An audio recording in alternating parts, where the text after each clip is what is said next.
Estamos de volta aqui da Barbearia Resenha com Resenha FC, seguindo esse papo com o Magnus Espanhol, Jader da Costa, para a gente seguir, né? A gente falava da importância que a gente falava do privilégio de trabalhar na escola e daqui a pouco de você poder proporcionar, né?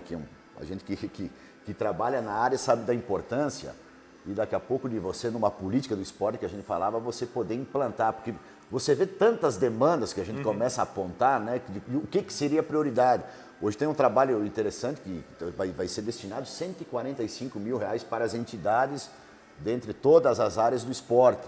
Legal isso. Mas aí a gente vem, as entidades precisam, necessitam, mas o que realmente é prioridade, Cookie? Isso é uma prioridade também, mas a própria questão de desenvolver a educação física na escola, eu acredito que também seria uma grande prioridade. Pois é. Tu tem esse ano nós tivemos as emendas impositivas dos vereadores e muitos vereadores, eu inclusive botei um pouco de valor em algumas entidades esportivas para auxiliar essa questão, né? E diga-nos de passagem, fazem um excelente trabalho. Com certeza. A gente sabe que o dinheiro empregado para as entidades ele se multiplica, porque as pessoas que estão na entidade, elas se doam, elas fazem de boa vontade, então elas conseguem fazer com que esse dinheiro se multiplique. Esses 145 mil que vão ser agora, todo ano são colocados no esporte. Ele foi 100 mil, lógico que não é um... Sim. Mas já é um passo que está se dando.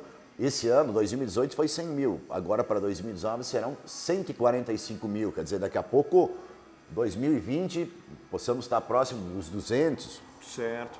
Legal. Esse valor, ele vai ser distribuído para várias entidades. Então, ele viabiliza diversas atividades esportivas que são oferecidas basicamente para crianças e adolescentes. Escolinhas de futebol. Esse ano, talvez, eu ouvi falar de escolinha de basquete que está pensando em se fazer, vôlei. Então, a ideia é que você tenha, no contraturno, né, no turno contrário, que a criança estude e que ela possa também praticar uma atividade esportiva.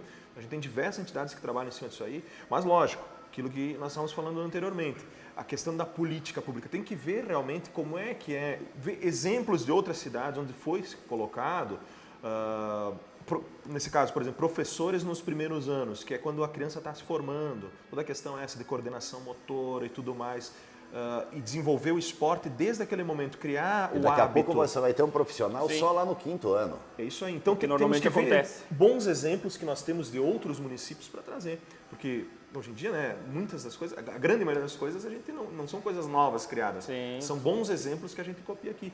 E se são bons exemplos, a gente tem que replicar aqui mesmo. Então é importante a gente ter essa ideia, ter essa noção e daqui a pouco conseguir um projeto de lei de um outro município, ver como é que foi montado, se fazer uma visita e se apresentar aqui para o município de Nova Prata, talvez se tem condições dele ser implantado aqui também. Você tem muita atividade para desenvolver quando a gente fala da escola, porque a escola ela está inserida na comunidade e o município, volto a dizer, graças a Deus está muito bem servido, né?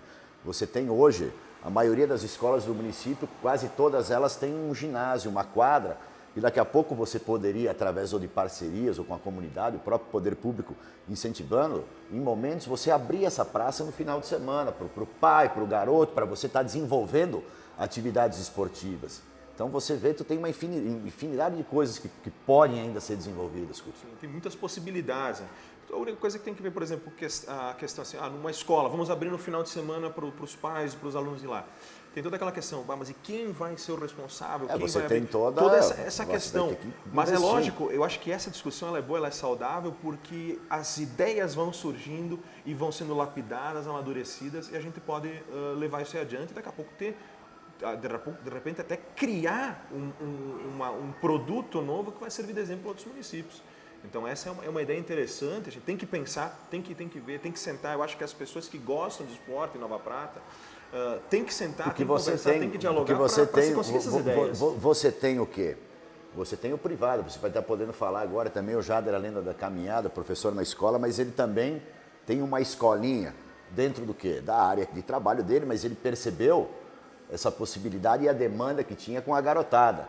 Só que nem todos têm a condição, infelizmente, de poder estar participando da escolinha do Jader, porque ele também necessita o quê? Ser remunerado. É a profissão. Por isso que eu falo que daqui a pouco aí que entra a questão do poder público, para você também beneficiar aqueles que não têm condição. Mas como é que está acontecendo? Fala um pouquinho agora aí também dessa questão da escolinha. Tá? Na verdade, Quando eu vim para cá, eu até trabalhei um tempo aqui também em outra escolinha, enfim, mas depois notei uma outra demanda. Assim que eu saí da outra escolinha, notei uma demanda que não tinha aqui no município, né? E já é implantado nas cidades maiores, em Passo Fundo, até trabalhei um tempo com isso, que é o atendimento personalizado, mais focado, turmas pequenas ou até mesmo aulas individuais. Então, para a gente trabalhar, claro, é voltado somente para o futebol, né? Então, aquela criança que de repente o pai sabe que ele pode ter um potencial e de repente, mas a criança ainda tá imatura ainda. A gente faz um trabalho específico com essa criança para tentar trazer essa parte dela do futebol, porque às vezes a criança tá ali, tem vontade, mas não consegue expor isso, né? Às vezes na escola tem vergonha dos coleguinhas, enfim. Então eu acabo recebendo essas crianças, então faço aulas particulares, aulas individuais, para fazer todo o trabalho técnico desde o início, né? Desde como é que aprende a chutar na bola. Então a gente faz todo esse trabalho com crianças, então a gente consegue fazer esse atendimento. E na escolinha mesmo eu tenho turmas pequenas, e no máximo 14 alunos. Então nessas turmas eu consigo fazer um trabalho, não simplesmente chegar lá e botar jogar. Porque simplesmente chegar lá e botar jogar, né? Na escola às vezes eles fazem isso com os amigos em casa, então eles podem jogar em outros lugares. A ideia da escolinha que eu trouxe é essa, de fazer um atendimento personalizado. Jogo quase zero. A gente faz, claro, porque eles gostam da recreação do jogo, mas a atividade é mais focada para treinamento mesmo. A partir de que idade é onde acontece? Coloca aí para quem está nos acompanhando, então, daqui a pouco que tem a criança que possa... Claro, a Soccer Life, então a gente está atendendo no Society Show de Bola, em frente ao Açougue Fantom, ali próximo do Tiradentes. As atividades acontecem sempre pelas manhãs, né, terça e quinta pelas manhãs. São crianças de 6 a 10 anos. Então a gente separa as turmas, né? Até agora, para esse ano, vou diminuir para 5. Então uma turminha de 5, 6 e 7 e uma turminha de 8, 9 e 10 anos. É realmente para quem está iniciando no futebol, e a grande maioria dos meus alunos é a primeira vez que estão fazendo escolinha de futebol. Então a minha ideia realmente é essa, trazer pessoas que não têm essa vivência para dentro do futebol, do esporte, né? Então a gente está fazendo essa atividade, está evoluindo, claro, comecei agora em novembro, então já tem um bom número de alunos, a gente está cada vez mais procurando melhorar e trazer coisas novas também, sempre buscando nos grandes centros o que o pessoal está fazendo, né, de treinamento para fazer aqui, né? Então é uma atividade um pouco diferente do que acontece nas demais escolinhas, né? Então é um atendimento mais focado na criança. É o que eu falo, lógico que é uma questão que infelizmente nem todos possam participar, mas a importância do esporte e de democratizá-lo, ele é de você poder oportunizar a todos, e eu acho que a gente vem dando um passo legal, positivo, e você possibilitar não só o futebol, que é o principal esporte, né, mas todos, e principalmente para todos, que eu acho que é um caminho que a gente tá buscando aí, e eu acredito que olhando um pouquinho melhor e com o empenho de todos, eu acredito que a gente vai chegar lá ainda. É uma questão de inclusão, né? Eu acho que o esporte, tu pode ser rico, tu pode ser pobre, tu pode ser mulato, amarelo, o esporte tem essa inclusão. E isso é importante, todos são iguais ali, você tem a questão do respeito, você tem a questão da disciplina, que a gente vê que hoje muitos jovens, a gente viu esse final de semana com alguns fatos, né, ocorridos aqui na cidade, uma questão de falta de respeito, de conhecimento da liberdade. Só para pegar, lógico que a gente fala do esporte, mas eu acompanhava hoje, e o triste, que teve tudo isso no final de semana, que nem cabe colocar, né, já foi falado, mas tem rodeio em Veranópolis, e ontem também, com uma garotada, já teve confusão também, à noite. Infelizmente, cara. Então tu vê, daqui a pouco, não vou dizer que talvez, o esporte é a salvação, vai fazer. Sabe, tem inúmeras coisas que estão envolvidas, mas eu acho que no momento que tu tira uma criança, que daqui a pouco está numa situação de vulnerabilidade, ou que ela está lá exposta a ter que ficar na rua, e que ela vai praticar um esporte, e daqui a pouco tu está lapidando aí uma joia preciosa, tu tem um cara que vai ser um atleta, tu está mudando a vida de uma família, é uma ferramenta pessoa. De transformação, né? Eu acho que você vai levar para a vida toda. Claro, isso. Com certeza. Eu acho que às vezes a pessoa só precisa de um incentivo, que é o que o Eduardo estava falando agora, a gente estava comentando, né? A gente também precisa chegar nessas pessoas, né? Às vezes a pessoa precisa de um incentivo. De repente está lá, pensando, eu não vou conseguir, né? Eu não tenho dinheiro, não tenho nem para comprar o tênis, então eu não vou, né? Então vai para outros lados que são mais fáceis, né? É verdade. Que são os piores, mas são mais fáceis, estão mais próximos, né? Então se a gente tem um projeto dentro da cidade que a criança diga, não, eu quero jogar futebol, ou que isso aí chegue lá também com divulgação, enfim, vai lá e diga, ó, se você quiser praticar um esporte, quer jogar basquete, vôlei, quer andar de bicicleta, a gente tem uma turma lá, tal dia.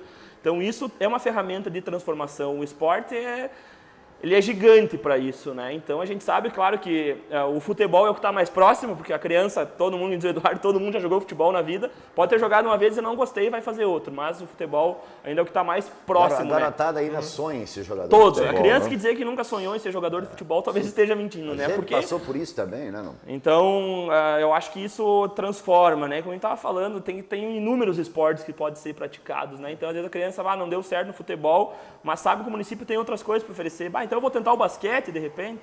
Não, mas a gente tem um grupo de ciclismo. Então eu, de repente, vou começar a andar de bicicleta. A gente sabe que ciclismo não é um esporte barato também, mas a gente sabe que para a inclusão, para entrar no esporte, também é uma atividade, né? Então, tudo que a gente pode trazer do esporte para essas crianças, eu acho que a gente tem que trazer. Pois a gente vai estar falando do ciclismo, só para fechar a relação da estrutura, Mariottini, o ginásio Luiz Antônio Rigo, tem esse recurso e que acredito que logo mais teremos essas melhorias, né? Daqui a pouco não vai ser o ideal do que se precisa, mas com certeza vai melhorar a estrutura, principalmente para as pessoas que utilizam do ginásio. Isso. Eu acredito que esse ano das conversas que a gente teve com o secretário, com o prefeito, tem uma emenda que, se eu não me engano, é do deputado Pepe Vargas, que é para a questão da reforma do ginásio. Né? Específica para a reforma do ginásio.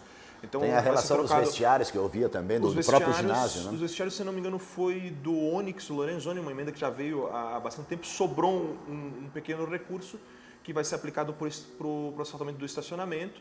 Né? Então, a gente consegue resolver boa parte aí. Eu acho que o que fica pendente para se trabalhar, e aí vamos contar com o apoio da comunidade também, daqui a pouco surge uma ideia, daqui a pouco, quem sabe, vamos organizar algum evento para se angariar fundos e vamos fazer isso aí. Eu acho que a participação da comunidade, as parcerias público-privadas, são formas da gente conseguir resolver muitos problemas que o Estado não consegue resolver. A única coisa que vai ficar, então, é a questão da pista atlética. Então, essa vai ficar para a gente continuar batalhando com os nossos deputados, não só eu, acredito que os outros vereadores também possam se engajar na causa e tentar conseguir uma emenda para isso. Vamos trabalhar, de repente, com conseguir um patrocínio de uma empresa, vamos conseguir um valor com uma entidade, vamos tentar fazer alguma coisa, mas vai ter uma reforma, acredito que ainda esse ano vai ficar pronto, e vamos ter um baita espaço aí. Aí sim, quando tivermos a pista atlética, logicamente, tenho que falar aqui, não é uma promessa que eu estou fazendo. Na verdade, é um desafio que eu estou lançando e que eu vou me engajar na causa junto, se as pessoas me ajudarem, para a gente tentar conseguir alguma coisa para melhorar essa questão da pista. Até porque o Cook, como vereador, ele também tem essa proximidade, de certa forma, de poder chegar lá e bater na porta do executivo, né? Sim. Até porque você representa uma comunidade, sim, né? sim. Tanto do executivo então, aqui, quanto dos deputados, para tentar alguma coisa. E aí, o que nós podemos? Só que, lógico, tem N outras situações, tem estrada para asfaltar, tem um pronto atendimento que está precisando ser construído, então tem muitas coisas para se fazer. E como eu falei, o cobertor é curto. Mas daqui a pouco a gente encontra uma alternativa que a gente consegue fazer isso aí. O apoio da comunidade também, né? Porque é para a comunidade, né? Todas essas melhorias que estão sendo feitas, né? Então a gente fala do espaço lá, né? Por um final de semana, o pai chegar e dizer assim, vamos lá, pegar a família, pega o chimarrão, vai para lá. A gurizada vai ter unidade de bicicleta, vai poder jogar futebol, tem a areia, tem o ginásio, então vai se tornar um parque esportivo, né? É um lugar legal, isso aí, claro. Para o próprio esporte e o lazer, claro, né? Que é o intuito. Então, mas a gente vai seguir na sequência só para convidar você aí que está nos acompanhando. Hoje, então, vai ter Conecta Esporte ao vivo. Que horas vai ser o Conecta Esporte? 19h40. A 10. Tá, a gente já vai estar passando, mas Vini Bedin, abraço aí. Ao vivo hoje, então, entrevista sobre o segundo pedal do Paraí e o terceiro desafio das escaladas. Conecta Esporte ao vivo, acompanhe. E a gente volta já por aqui da Barbearia Resenha com o último bloco do Resenha FC.